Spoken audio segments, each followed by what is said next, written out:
Why monkeys choose to drink alone. I'm Steve Belair. Welcome to Breakthroughs. Why do some people almost always drop $10 in the Salvation Army bucket and others routinely walk by? One answer may be found in an intricate and rhythmic neuronal dance between two specific brain regions, finds a new Yale University study published February 24th in the journal Nature's Neuroscience. The biological roots of generosity and selfishness have long fascinated neuroscientists. As social animals, primates depend upon cooperation, yet in times of scarcity or in the quest for status, selfishness often wins out.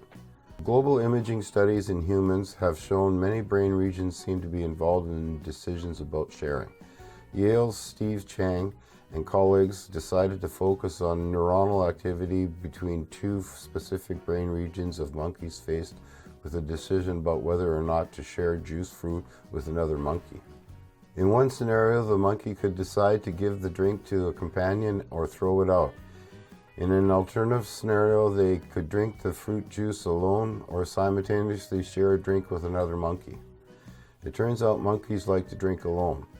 But if the alternative is to see a drink dumped in a bin, they prefer to give the other monkey a juice break. In both scenarios, researchers found distinct patterns of interaction in neuron activities between the amygdala, a relatively primitive area of the brain, and the medial frontal cortex, an area where more deliberate thoughts originate. When monkeys were generous or pro-social, the interactions between the brain regions were highly synchronized, occurring at the same rate. When they were being antisocial, this synchronicity was markedly suppressed.